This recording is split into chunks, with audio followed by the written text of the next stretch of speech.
Hello, everybody. Thank you guys for tuning in to another episode of the Culture Captures Spotlight podcast. My name's Joe. Today we're being joined by Ra. Hi, what's going on, guys? What's good, bro? Thanks for joining me today. Thanks for having me. Yeah, so for those who aren't familiar yet, Ra is a producer. He's been working with various underground artists. He's worked with Goldenboymnny. He's worked with Cello. He's worked with Vel. He's worked with SoFaygo, Autumn, and more. And he's based out of Chicago. And today we're just going to talk about, how he's gotten to the points he has in his career. Yeah. My bad. Yeah. But first thing I want to start with is the congratulations that's coming your way for for being a part of the Summer Smash lineup this year. Because Manny, your homie's going to be on the card, so I'm sure you're going to be out on stage with him. Yeah. Oh yeah, 100%. Thanks, man. Yeah, we it's kind of crazy to think that we've made it this far. Obviously, we just put in a lot of work and just made good music, but we never really expected to do something like this crazy, So we're just kind of really excited, and yeah, I'm just super happy for Manny, and I just can't wait to see him go crazy. So I mean, you've performed before, right? Yeah. So you've had this is definitely not going to be your first show. Is it going to be your biggest show, kind of as a performer? Most definitely. I mean, I haven't done DJ'd or done anything like this scale before, so I'm just super excited to just get at it and do it. Yeah, man. I mean, what are some things that you're on your end that you kind of have to be prepared for a big stage like that? Who's kind of being in your corner, kind of helping you get ready for it? To be completely honest with you, I mean, outside of my friends, it's really just Manny. Because at the end of the day, we're just trying to give the best performance possible, and having that energy with between me and him, and then also having that energy with the crowd and whatnot. It's going to be really important to make sure that we're able to capture that, which I know we will, because at previous shows, anytime that we play a song or that they play a song that we've done together, or I produced, or anything, it's even when it's just the beats being played, it's always just a vibe. So I already know once he's up there and going crazy, motherfuckers are just gonna instantly start vibing with us and just be okay, this is what I want to hear. I'm loving the sound. Let me tap in. Yeah, when did you kind of find out? How long in advance did you know that you guys were going to be performing at the show and stuff?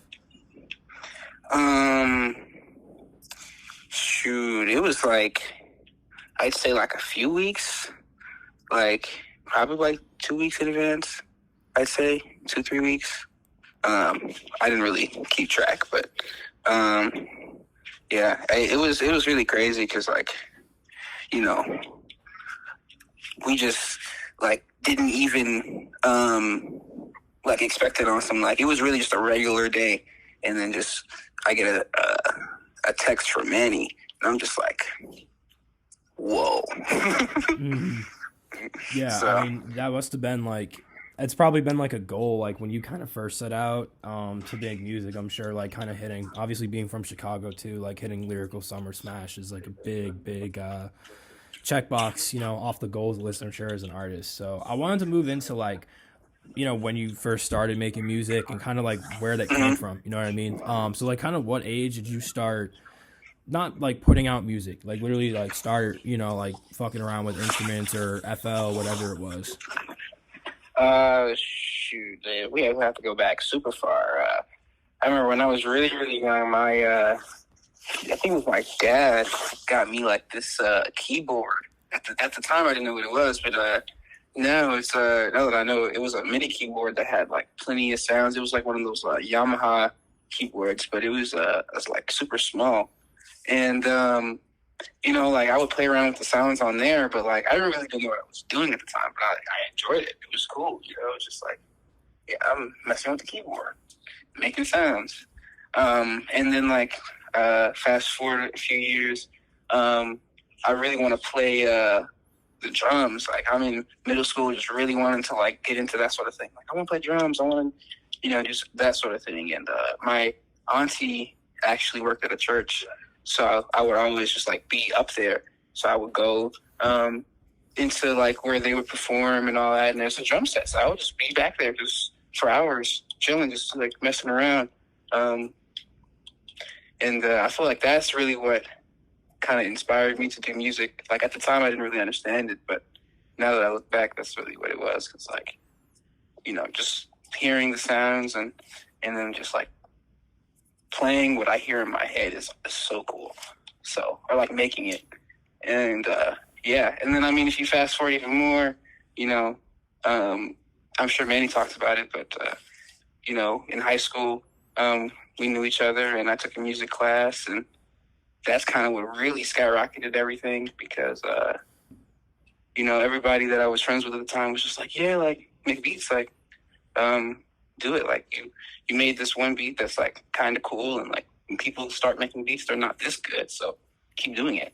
And fast forward 4 years, here we are. Oh, that's cool, man. So yeah, you just touched on it. In high school, you kind of met Manny, and like, who else did you kind of meet in high school that kind of helped you start taking it? I don't want to say more seriously, but kind of start putting it out and like becoming a like full-time producer. Shoot, I want to say like I would say everybody in ETP, to be honest. Mainly I'd say Deshaun.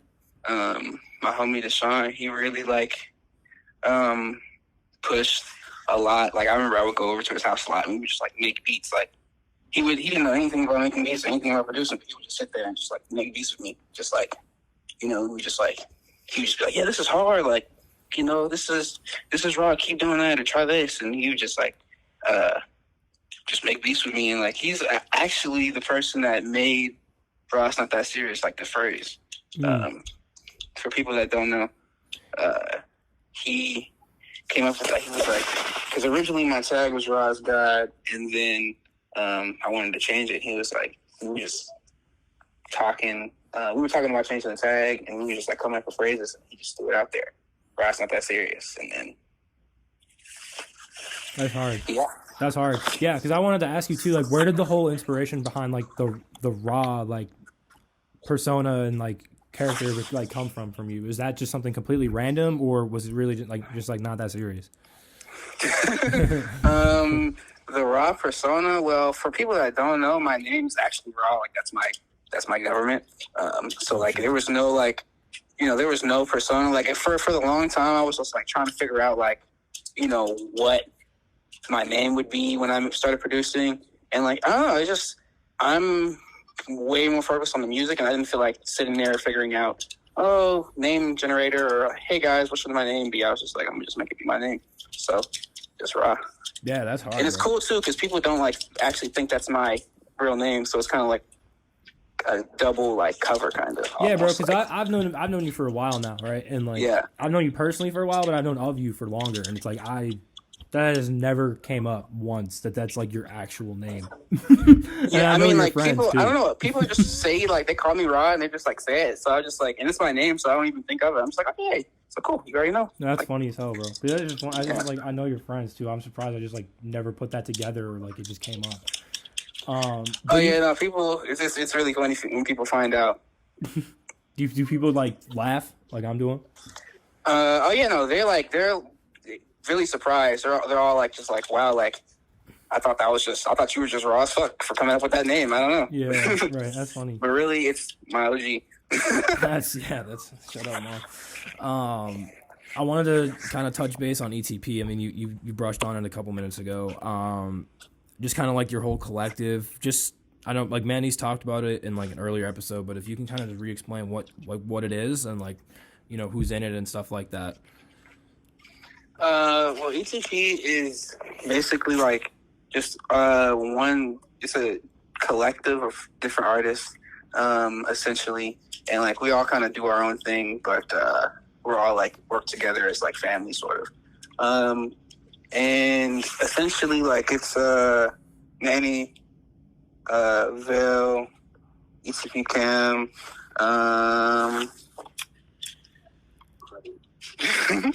Josh,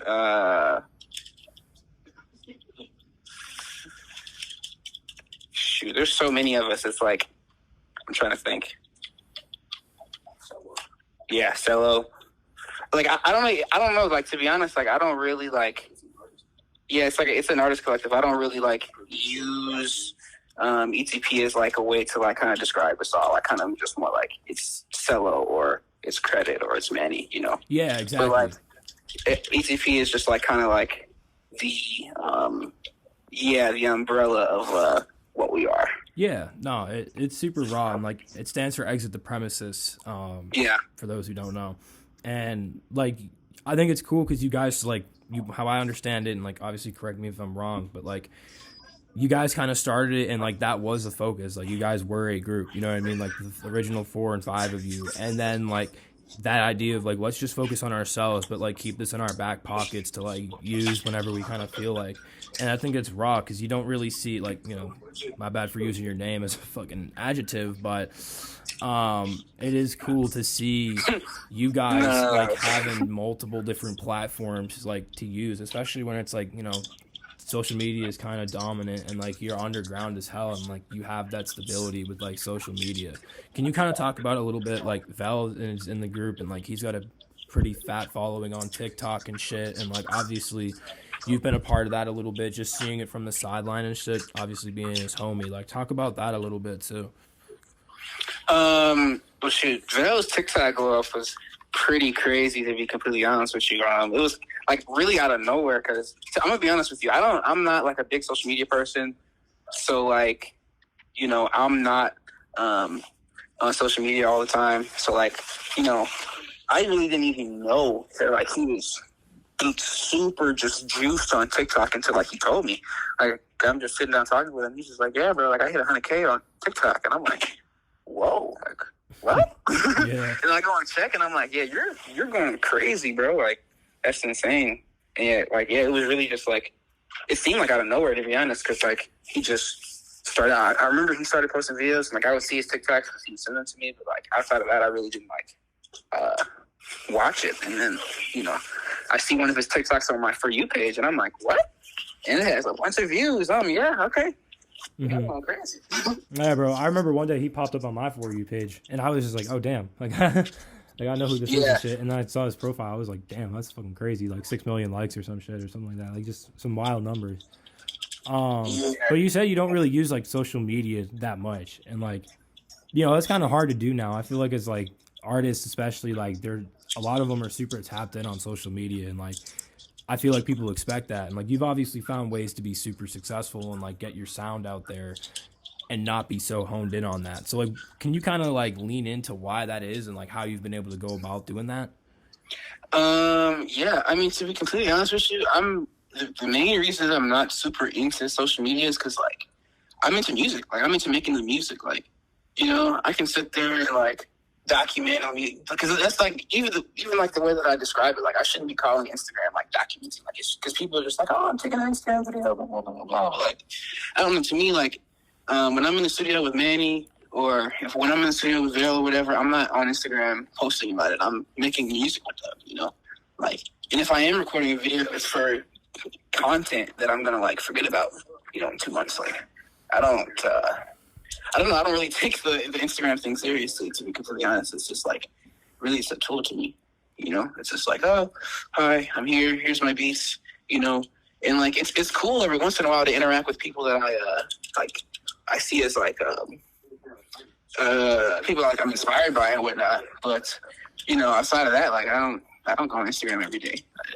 Yeah. When I do go on Instagram, I'm on there to post and like my homies post, and that's it. Yeah, that's just cool because it's like, again, we kind of like turn time back a year ago now, right? Like arguably one of your biggest songs, like the Future Kingz 3 Vet song was going crazy, right? And like you got your bag on that, right? And like, can you kind of talk about how that whole thing kind of started and like how you got that opportunity and whatnot? Yeah. So when it comes to 3 Vets, that was a really like random situation. Like essentially, I was just doing my thing on Instagram, just making my like weekly beat post or whatever, and one of the Future Kingz members reached out to me and was like, "Hey, you're super raw, blah blah blah, blah. You know, let's work." And what a lot of people don't know is that like we worked for a super long time before 3 Vets. Like 3 Vets was the first song that they actually released, but like, and that's a whole nother story. Like, Manny was originally on the 3 Vets beat, and like it's a whole story. But Damn. Yeah. Shit. So he was on that song originally? Yeah. It's a really crazy story. But basically, like, I sent them the beat.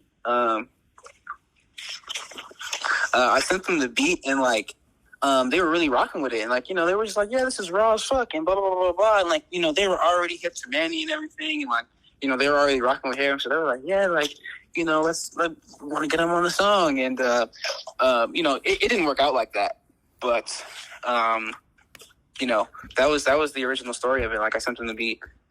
It was just another beat in a pack that I had sent because you know, we've been working for a while, and yeah, they were like, yeah, and just like I said, it didn't really end up working out like that, but it ended up working out. So, you know. Yeah, I mean, and did that lead to Supa coming in contact with you, and how did you come into contact with Supa?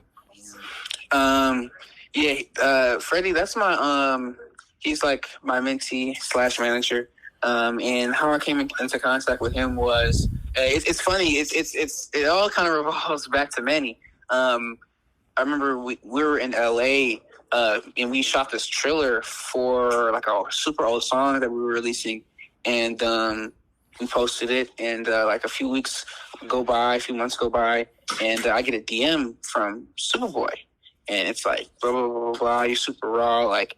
This beat's super hard, and he sends me Manny's post, and it's like, hey, like, this song is super raw, like, you know, this is super raw, let's work. And, you know, I joined this live like the next day, and, you know, that was it, really. And then, like, once you got, so what, you guys just kind of, like, never looked back type shit, and you've just been working hard ever since? Yeah, basically. You know, I've been super tapped in, and, you know, now that's my twin, that's my brother, like, you know. If it wasn't for him, I wouldn't have succeeded on the 3 Vets piece. Like, you know, he's the main reason that I was really able to get that situation resolved. So you know, big shout out to Freddie, and you know, that was really all thanks to him. So yeah, bro, you know. For real. I remember again, like, seeing about that last year and just seeing him kind of stick his neck out for you like that. I was like, that's hard as fuck, seeing him like with his position and shit to be able to do that for you. And like, now you're working with him on his music, you know what I mean? Recently you had a cameo in the video with Autumn, right? No, I wasn't able to make it out to the video shoot. I was supposed to, but you know, it's travel, COVID, and everything. Yeah. But yeah, no, the video was super raw though. I'm really like was happy with how it came out and everything. Like, it was super super raw, and like you know, it really was like I didn't expect it, because like I didn't since I didn't go, I didn't get to see any of the like the shot planning or anything. I didn't get to see any of the behind the scenes, so it was really just like I saw it as like a viewer. Like the first time I saw it, because like he sent me the video when it was finished, but I was just like, I might as well just watch it when it comes out. So I just waited till it dropped on YouTube, and I was just like, yeah, this is, you know, nervous snap. Yeah, man. And like, obviously Autumn's like, that's a huge name right now. He's one of the top like coming up SoundCloud rappers, if you will. I'd say artists. But like, what was it like kind of hearing like, oh, yo, he's about to be featured on my beat? Like, that's crazy. You know, like how was that for you and shit? Oh yeah, that was cool. I was listening to Look for a while before that happened, and it was just like kind of cool to be like, you know, yeah, like I one of the artists that I used to listen to / still listen to. Like I just got him on one of my beats, and like he actually snapped. Like that's the thing about being a producer is like you can get anybody on your song, but if they actually make a good song and like you like it, then it's like okay, this is actually something that like is special to me. Yeah. So like, when he got on it, like, cause like there's a lot of times where artists, big artists get on songs and they don't do as well as people think, and it's just like whatever. But like he got on it, killed the track, and I was just like, yeah, like this is good music. Yeah, man, it's super fire song. Like when I was getting ready for the interview, like I was playing that shit over hella last night. I'm not even gonna lie, because I was like, damn, this is really, really raw. And I want to talk about. Freddie went crazy on that one. I want to definitely talk about the SoFaygo placement. And, like, I saw it on your SoundCloud and stuff. Can you talk about what that is and like that whole situation? Yeah, the SoFaygo placement. That's a super long story. Not long as in like it's long, but it's just like a long time ago. Like that happened almost like 3 years ago, damn near. Damn. People don't know, like, Manny and I have been tapped into the underground for some years now, like, and it's super crazy to see because, like, when it comes to that SoFaygo song, how that came to fruition was I know this producer named Polak, who was one of SoFaygo's original producers, like one of his like original producers, and that's still bro to this day. Shout out him. We tapped in, made a bunch of beats. He sent one to Faygo. It got placed, and I was like, yeah, cool. This is awesome. Like this is a great song. This is cool. It dropped, and it's still doing numbers to this day. Yeah, it was really just kind of like a spontaneous thing. Like he literally sent me the link, and then I like hit up Faygo and was like, yeah, this is hard. Let's work more. And that's just kind of how it was. Yeah, man. I mean, you're definitely saying it's still doing numbers. It's definitely going to keep doing numbers. He's the biggest right now. You know what I mean? I feel like a lot of people are tuning in and getting hip to his music who like haven't been, like you and Manny have for years. And like something I noticed when I first met you and when Manny pulled up to the crib like a few months ago for that like photo shoot was you guys were playing hella small underground artists that I had never heard of before, never really seen before, and you just talked about it again. So like, let's talk about that. Like, how are you and him digging on SoundCloud, and like, how has that helped maybe come out in your guys' music with where you guys want to push and like end up in your lane? Man, that's an interesting question. Really, like, to be honest, like, I feel like the reason that we're so tapped in and like how we've gotten so tapped in is just because quote unquote mainstream music or quote unquote radio hits are like, I mean, to me personally, they're kind of like boring. Like, it gets old after a while. Like, and the songs are hard. Like, don't get me wrong. Like, but I'm an advocate for timeless music, and I feel like that's where a lot of the good timeless music is on SoundCloud, because there's songs from 2016 that I could go on SoundCloud and play that still will get a whole crowd jumping, Mm-hmm. Like there's songs, you know what I'm saying? And like to some people that may not seem like a long time, but like for nowadays, kids' attention spans are so short. If the song isn't hitting, it's not hitting, Yeah. So, I feel like it's all about like the crazy snippets now. It's not about like lyrics. It's not about like rollout even. It's not even about like features now. It's really just about like, again, like your beats and then like what your like beat really sounds like, I feel like. And again, that has to do with like your snippets and shit. Yeah, 100%. But and to tap on how we're so deep into the SoundCloud scene, and I kind of hate to call it that, but like, because it's all just music at the end of the day. It is, yeah. But how we're so, it's just like we kind of always were. Like, it's kind of like we started off in the scene, so we never really left. It was never like a, SoundCloud today, bye. Like, we always like, it's there's always music being posted. There's always like snippets. Like, I mean, even to this day, like Manny will send me just random songs on SoundCloud that have like 4,000 plays, but are absolutely amazing. Or just like, I mean, the song may not be that good, but the beat is insane, or just things of that nature, you know? And it's just like, and they just pop up. Like, it's literally just, we'll be listening to an artist that we already listened to, and then it'll just be in the recommended. Or we'll be just on SoundCloud and we'll just see an interesting photo cover and you click it and you're like, or you see a producer that we like. You know, it really just depends. It's one of many variables that just like it shapes how we look at music. And, you know, SoundCloud has one of the best algorithms for finding good music. Yeah. No, it's definitely true. And like, do you still listen to a lot of mainstream shit with that being said, or do you like kind of... Oh yeah, 100%. Like it's mainstream. Well, I hate to use that too because it's all music, but more popular music I listen to, obviously. I mean, that's where some of my favorite artists reside in that genre. But, you know, at the end of the day, I like making timeless music. And, you know, I know that now that I'm in the music industry and I kind of see the behind the scenes, I know that people have to make their money. So I know what goes into these sort of songs. I understand why they're being made.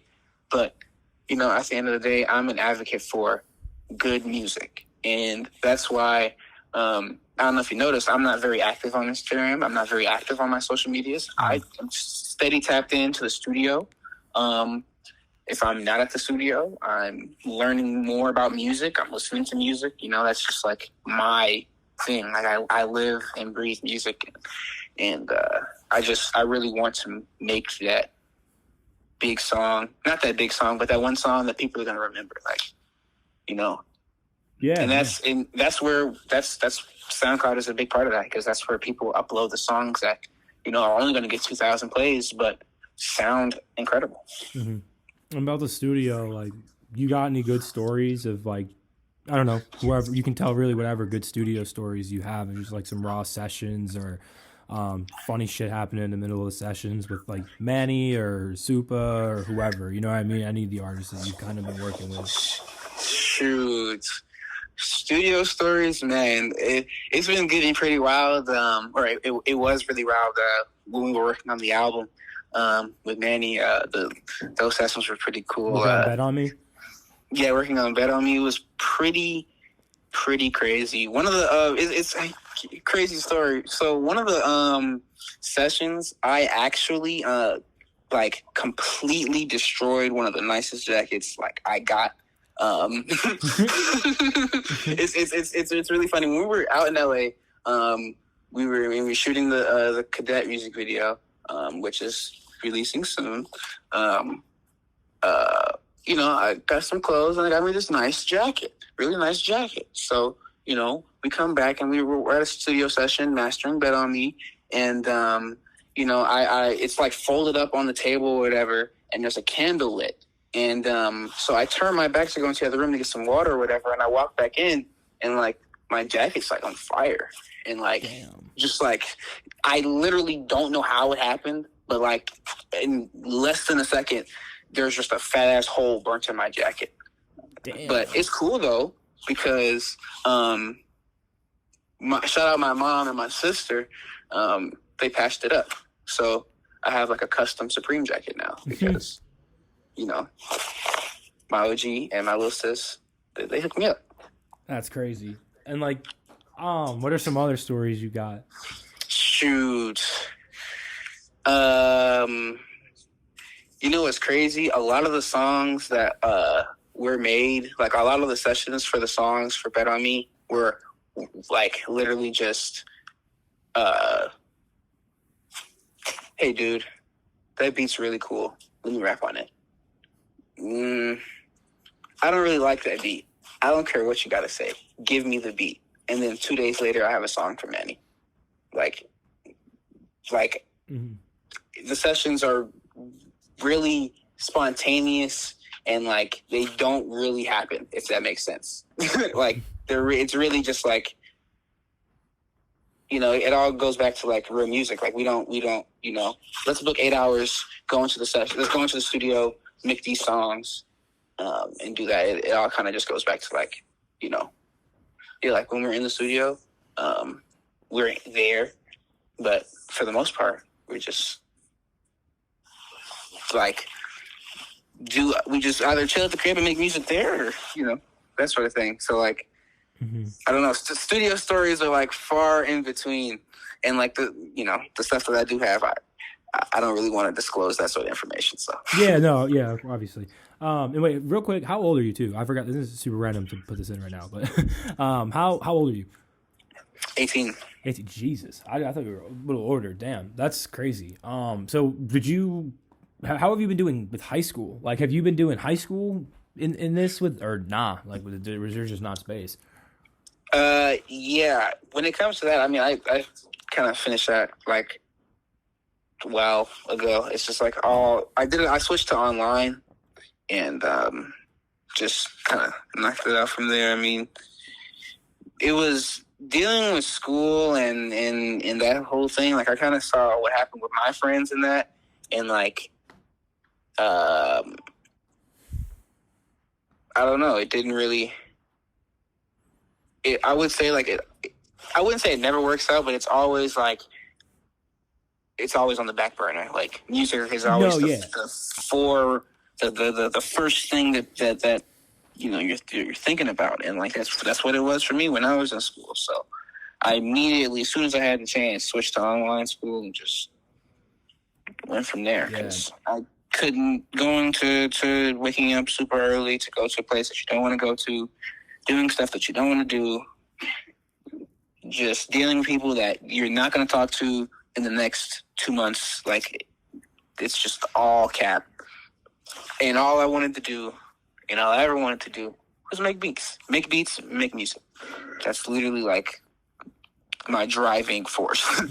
So, and that, dealing with people who don't care about you and don't, you know, like all that stress, and I just threw it out the window. Online school, got it done, call it a day. I just want to make music. No, I feel like with a lot of like the younger producers that are in that like high school bubble that are trying to, again, like make these 12-hour everyday sessions happen in Los Angeles and be mobile and like pop out to different cities and sets and all that. Like, the online classes thing was a huge assist to that, because you could, you know, check in virtually. You know, I know being in college right now, like, yeah, it's tough to kind of balance both things, you know. And like with the high school part, like I was interviewing, I don't know if you've heard of JJ Turn Me Up. He works with he's worked with like Yak Gotti and Chase the Money. He's like a producer. He makes loops too, and he's same situation. You know what I mean? Same exact situation in terms of like, okay, like it makes way more sense to just be online, because it's like my availability can kind of change dramatically in terms of like where I can pop out to and like where I can be present at, you know. But I want to take it back a little bit to music, and I wanted to kind of like ask you about like future goals, and like, you know, we're kind of like halfway through 2021. Like, when this airs too, we'll still be around that same point at like halfway through. And I wanted to kind of pick your brain about like some goals, some accolades maybe you want to kind of hit by the end of the year, and what those are. Goals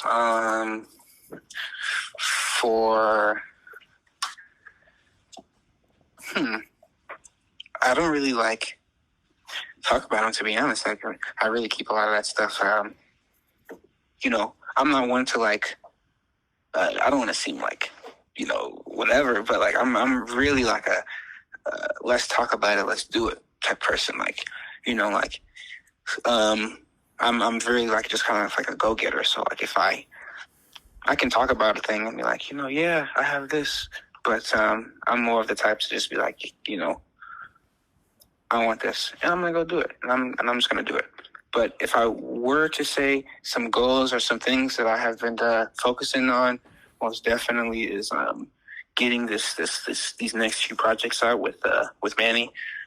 I'm not sure if what you guys talked about, but you know, I do know that we have some insane music coming. few new projects. I have a project that I'm working on as well. And I just really want to like get as much music out as possible because I feel like everything is starting to open back up again. And, especially since there's going to be festivals and whatnot. Mm-hmm. I'm super excited for all that. So I know that, everybody's going to be out and about and running around doing their thing. So I just want to have music out and ready for people to just be vibed out to and just having a good time to while they're, re-enjoying the world again, I guess.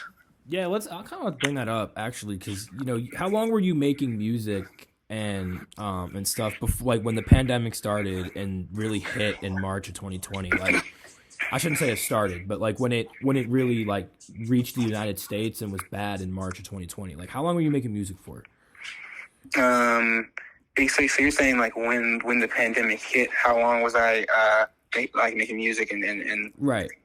That whole time, like that whole time up until now, like literally, like I have not stopped. Oh no, I know, but like, what was it like? What I was getting to is like, what was it like when the pandemic hit? Like, what kind of went through your mind as like a smaller artist oh shit, this pandemic just like is slamming shit up again. Like the Future Kingz song was kind of jetting at the time too. So like, what was it like again, just like when that pandemic hit you? Yeah. Okay. Yeah. No, it was really crazy because, like you said, 3 Vets was going crazy, and like we really couldn't do much. Like it was kind of like oh shit, like no more performing, no more going to studio late night, no more deep music sessions with hella artists, none of that. And it was the start too. So like, not the start, but it was like when it got really, really bad. So people were like hoarding stuff and all the riots and everything and all that craziness. So it was really, everybody was in the crib. And pro tip, as a producer, sending emails doesn't always work. It's the number one way producers get songs out, and it works.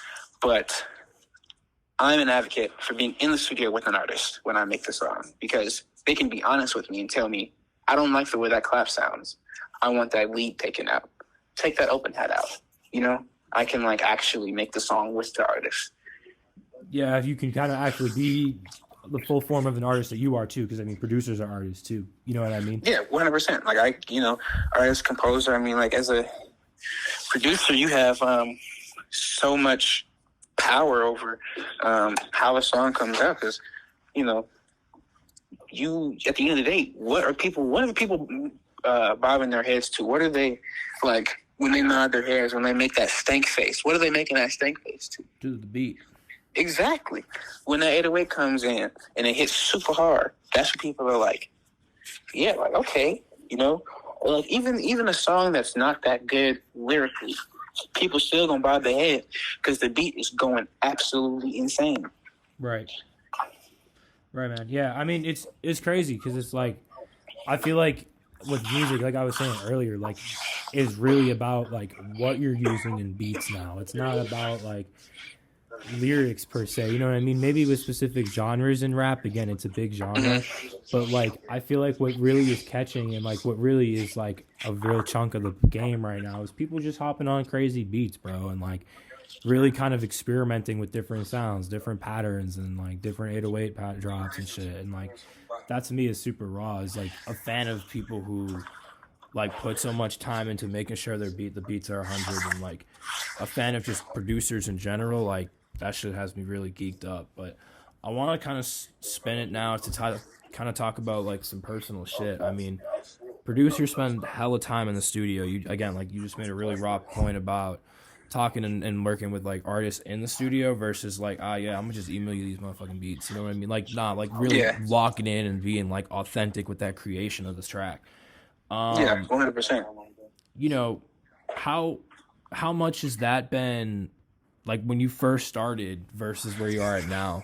How much harder or easier was it? You know what I mean? Like,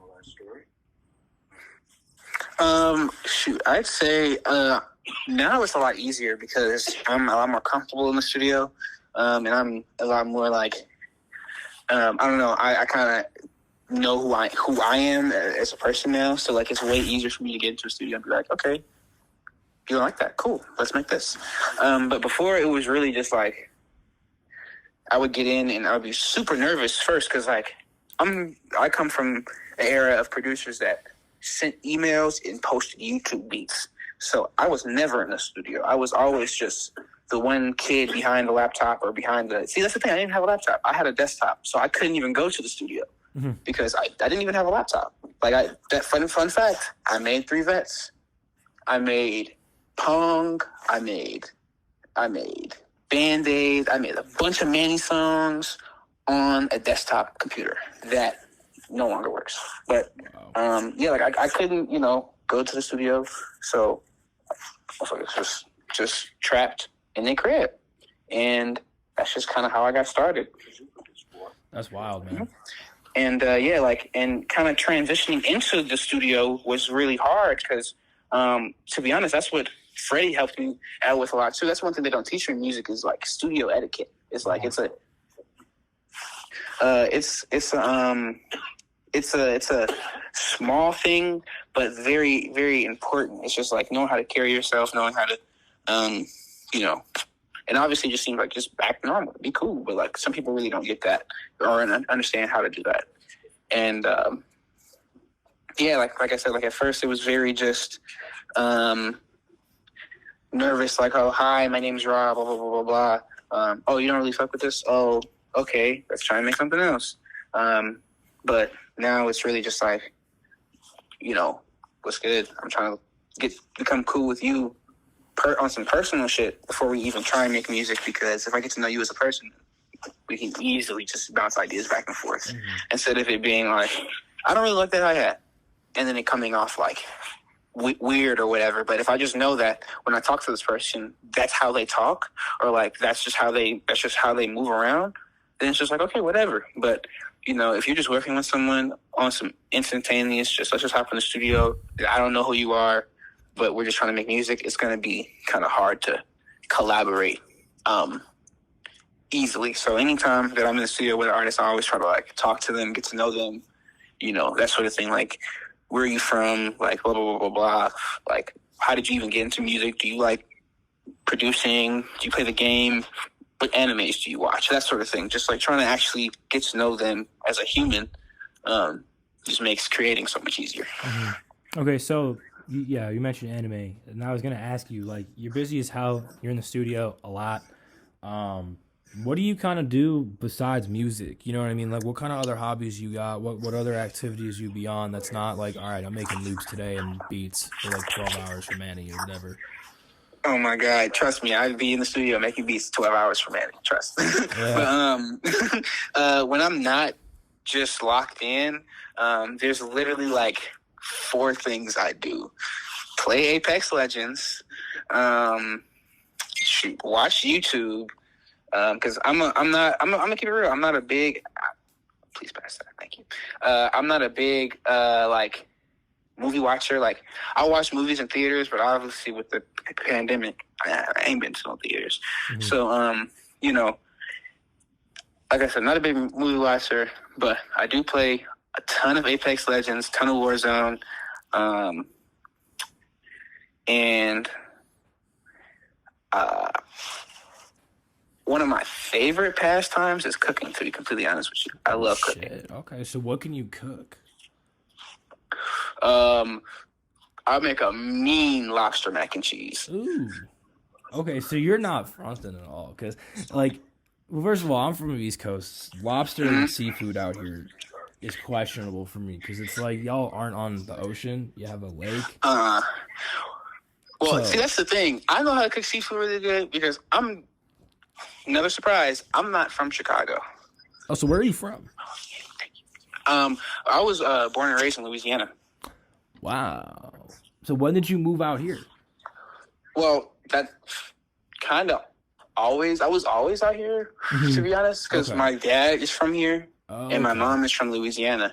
So I have grandparents in both places. So I was come stay up here with my grandparents, stay down there with my grandparents, and just kind of, go back and forth. Okay. But that's the food in Louisiana trumps damn near every food place in Chicago. Like, it's kind of insane how good the food is down there. Yeah, okay, so I've never been. I've heard obviously great things about, and they got Gulf food. They got real seafood down there. So yes, that's where it comes from. Because I was like, dude, you're hitting me with some gourmet lobster dishes, mac and cheese. You know, people out here were like, yeah, man, we got what's the fish everybody clamors on about out here that's just like not appealing. Oh my god, flounder.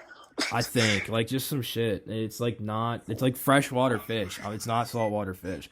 It's not like some haddock or something. And I'm like, I don't know. I'm not like when I'm up here, I don't eat fish. Yeah, right. Well, that's cool. I never knew that you were from Louisiana either. And what else can you cook? Like, what are some other like favorite dishes you cook? Like anything. Like I make really good like. Mac is my favorite thing to cook, but I love just like pastas in general. Like making like fettuccine alfredo, making like pasta, like pesto pasta, making like hamburgers, making like lasagna, chicken. Like I don't know anything. Like literally, you give me 7 ingredients and I'll find something to make with it. Like that's just kind of like my mom. That's just kind of how my mom raised me. Like we had a garden and. You know, we had only so much in the refrigerator. So you go outside, pick your tomato, pick your basil, and chop it up. You know, you grab your ground turkey or whatever. You whip up some whatever you want to whip up, or make some hamburgers or whatever. But I can most definitely like if you give me a kitchen, I can come up with something. Yeah, that's cool. That's really raw, man. Wait, so when did you? So you probably started cooking when you were really young. Then, if your mom was like, and you had the gardens and stuff. I've been cooking since I was like 1. Damn. So, do you cook meals for like long ass studio, like for those 12-hour days? Are you cooking meals, or are you Uber Eats and Oh no, I should, but I'd be so tapped in. Yeah, right. I'd be so tapped in, literally like it just be. Wingstop or there's this I'm putting everybody on this place that we go to, Chicken Fried. We go to this place called Chicken Fried. It's by this place called Fort Knox Studios that we work at. Yeah, I think I've been there honestly because I've been to Fort Knox a few times and we've gotten chicken, so it might have been there. Trust, it's slaps. In LA, this is super random, but in LA, have you been to Dave's Hot Chicken?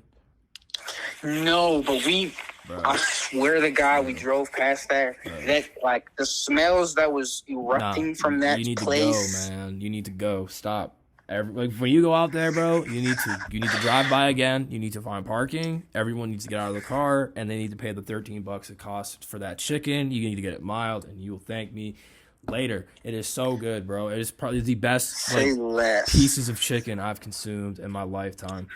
If you had to pick though for Chicago chicken, like where are your spots? Like where are you going? Type shit.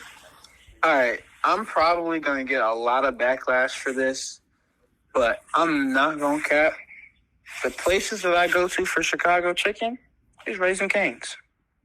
Bro, no. I don't go to Harold's. I don't go to Uncle Remus. Like those, that's second and third options. If I have the option, I'm going to Raising Kingz. No cap. Bro, I'm gonna check in with your friends more and make sure you're getting better chicken. Bro, Kingz makes me sick, bro. Kingz makes me want to fucking puke, dude. I feel the same way when I see chicken doused in mild sauce. So I don't use sauces on my shit like that. I use flavors. So you're smart. Okay, good. Because like that's the thing. Like and it's not like I don't like Uncle Remus or I don't like Harold's. Like I love those places too. Because like I'm here too. Like I'm strong. I've been to Harold's plenty of times. I had Harold's today. No, yeah, literally. But I'm also, you gotta understand. I'm born and raised in Louisiana, and that's literally all like. The type of chicken that we had down there was Raising Kingz, and then like just like chicken places, but like all the mom and pop chicken places just aren't good. So just like Raising Kingz is just what we have. So that shit is just in my DNA. Shout out Kingz. But, you know, That is so funny. No, I'm not gonna lie though. If I'm gonna go to Heroes, I'm definitely gonna get me like 3-piece lemon pepper. Dude, besides their chicken, their mac and cheese is also so good, bro. Yeah. No, the mac and cheese definitely slaps. Bro. I'm a big cheese fan. So anything that has cheese in it, I'm gonna fuck with it. Same. And you also mentioned you play Apex. I don't really play Apex too much, but I have played Warzone. I'm fucking terrible at it. But no, I see. I'm not gonna lie. I don't play the game that much, bro. Like I play those games when I do have time, but like, you know. Well, everyone used to play MW3. Everyone used to play Black Ops 2. Black Ops, like zombies. But like once that era, like Black Ops 3 came out, I think it was, and like Ghost, like once those two games started coming out, and like they, you know, COD just rolled out 4 like loaded diapers of shit games. I like tuned out big time. And my homies, like, they play, so I, like, tried to pick it up. And, like, for me, bro, it's, like, I'm so busy. I try and play video games and, like, unwind with it. And, Warzone just be way too competitive. Like, everybody's sweaty as fuck. So I'm just like, all right, bro, I'm good on this one. Like, what's your KD, though? Like, let's see how good you are. Yeah, no, 100%, bro. Like, I'm in the same way. Like, when it comes to video games, I don't play them much. So when I do get the chance to play them, I try to play the games that I'm good at. So I'm with you on that. I'm not that good at Warzone, so I don't play it that often. Yeah, do you have like a super high KD or no? No. Yeah. Okay. So we'll leave that in the drafts. We'll leave it in the drafts. What system are you using? Are you like one of these PS5 people, or did you get like the Xbox like data machine? Like what like systems are you on? I can't even keep track of them all anymore. No, I hear you. I'm on the Xbox side of things, but I have both. But I don't know. I prefer. I just like the Xbox interface. I've always been Xbox head. But I do have a love for PlayStation because that was like the first console I ever had. My dad got me a PS3, the George Foreman. The one that looks like a George Foreman grill. Mm-hmm. It's like the really fat one that can play PS2 games. And that was my childhood. Yeah, God of War, Ratchet and Clank, Metal Gear, all the go-to games. But then I got an Xbox 360 and never looked back. Mm-hmm. But so basically you have both the PS5 and the new Xbox? Yeah, my dad wanted the PS5. True. And so. Yeah. I barely play anymore. Like, I really only play like 5 games. I play Fortnite, I play 2K, I play FIFA, Madden, and like maybe I'd pick up Warzone like once in a blue moon. You know what I mean? Yeah. I literally play Warzone, Apex, and 2K every once in a while, but I don't really play the game. Oh, and I play Super Smash too. Super Smash Bros. Yeah, bro. I was gonna ask because Manny be telling me he plays that shit and he kicks everyone's ass. So Manny is one of the best Super Smash Bros. Players I've ever seen in my entire life, and it's actually insane. Like, people were like, oh yeah, bro, I'm good at this game, and they're like mildly good, like blah blah blah blah, but like Manny's actually like a tryhard. Like, he's actually good as fucking Smash. It's insane, and like, anybody that challenges him is gonna have a fun time losing. Well, shit, what are you going to be on once we like wrap up the interview and shit? What's like in the cards for you for the rest of your day? Shoot. After this, I'm with Manny right now. We're probably going to go to the studio and make some beats, make a song probably. I have to wrap up another beat pack. I got some more content coming out soon that I have to finish working on. So, just to... Shit, who's in there with you? Who's in there with you? It's me, Manny, Credit right now. Oh, bet. Have them make a cameo because I'm at like the end here. I got nothing left out. So if they want to say what's good here at the end, have them say what's good. Yo, what's good? What's up, bro? Yeah, long time no talk. You're on Ra's podcast now. Nice. I feel like I was just in this situation. Yeah, right. For real. And like, what, Credit's in the background there somewhere too? Yeah, he's right here. What's good, Say bro? what's up. What's up, bro? How you doing? Good, man. Good to see you or hear your voice. Hope you guys are doing well. So, you all three of you were hitting a session tonight? Probably, to be honest. Oh, that's Yeah. cool. That's cool. Well, shit. This goes to show that we are always like on some sort of studio. You can ask Manny. I'm almost with him every day. It's kind of scary. It's the daily move, man. It's the daily move. Yeah. But I don't got much else for you. So if you just want to like plug, where people can go listen to your music, A, and B, like if they want to follow you on social media, go ahead and do that. Yeah, well, if you guys want to follow me on social media, you can follow me at Prod.Ra, at Prod.Ra. Follow me on SoundCloud if you want. I have YouTube as well, at Prod.Ra. Bet on Me out now on all platforms. Go listen. Go run up I Need Help. It's my favorite song on there. Great song. And you got anything you guys want to say?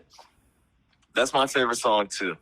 Yes, sir. Hey, go run up my new video. I swear, you know what I'm saying? Produced by these two goats. Yeah. That's just simple. So thank you guys for listening to the Culture Capture Spotlight podcast. All their links will be in the description below, depending on where you're watching this, or they'll be somewhere. Tune in next week for the next episode.